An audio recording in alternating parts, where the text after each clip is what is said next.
But Savitri but कथा। कथा के अनुसार मद्र नामक एक देश पर अश्वपति नाम का राजा राज करता था। उसकी कोई संतान नहीं थी, जिस कारण वह दुखी रहता था। उनके राज्य में एक ऋषि महात्मा आए हुए थे। राजा ने उनका आदर संस्कार किया और भोजन ग्रहण कराया। ऋषि महात्मा ने राजा से पूछा, हे राजन, तुम्हारे पास सब कुछ होते हुए भी तुम दुखी क्यों हो? इस पर राजा ने कहा, मेरे पास सब कुछ तो है, लेकिन मेरे कोई भी नहीं है, संतान नहीं है। राजा की बात सुनकर ऋषि ने कहा कि तुम और तुम्हारी पत्नी दोनों देवी सावित्री का व्रत करो। ऋषि के बताए अनुसार राजा और उसकी पत्नी ने इस व्रत को किया। उनकी भक्ति से प्रसन्न होकर देवी सावित्री ने उन्हें सुंदर पुत्री होने का वरदान दिया। 9 महीने बाद ही राजा की पत्नी ने एक सुंदर कन्या को जन्म दिया। राजा ने अपनी कन्या का नाम सावित्री रखा।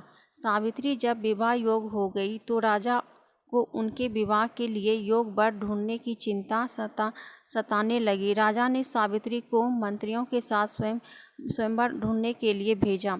जंगल में सावित्री की मुलाकात धूमकेतुसेन के पुत्र सत्यवान से हुई। सावित्री ने सत्यवान को अपने पति के रूप में वरण कर लिया।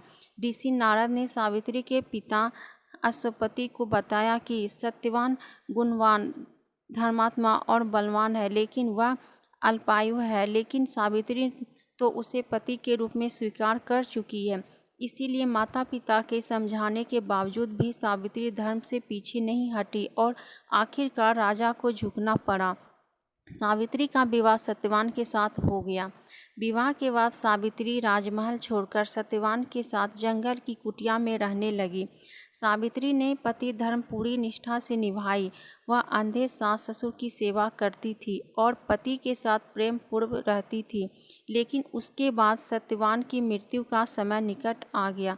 सत्यवान अल्पायु है, इसके बारे में सभी जानते थे, लेकिन नारद जी ने सत्यवान के मृत्यु के दिन बारे में भी बता दिया। सत्यवान की मृत्यु के पहले सावित्री व्रत उपवास और पितरों का पूजा करने लगी थी।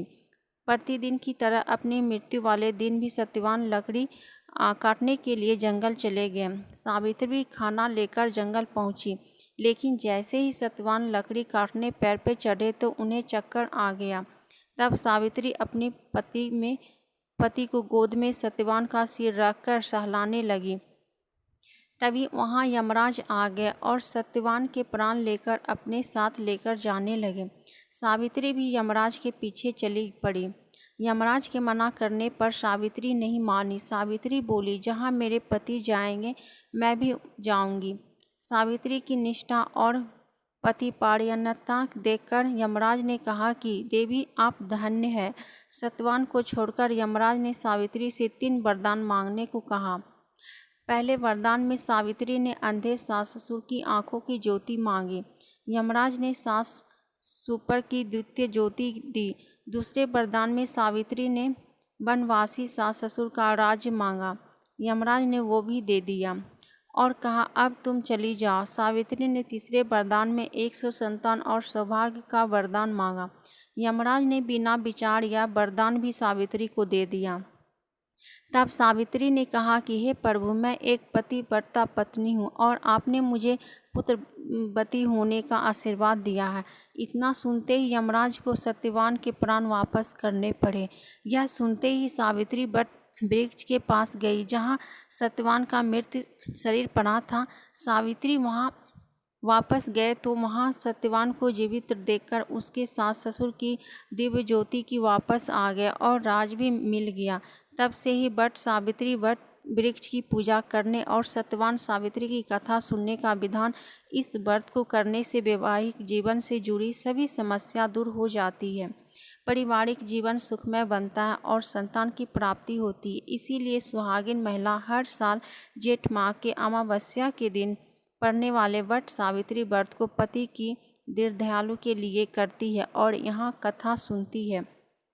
तो कैसी लगी दोस्तों आप सबको वट सावित्री की कथा? अगर अच्छी लगी तो वीडियो को लाइक, शेयर, कमेंट और सब्सक्राइब कीजिएगा और ऐसे ही कहानी सुनने के लिए बेल आइकन को प्रेस कर दीजिएगा ताकि जैसे ही हम कहानी डालें आप तक पहुंच पाए।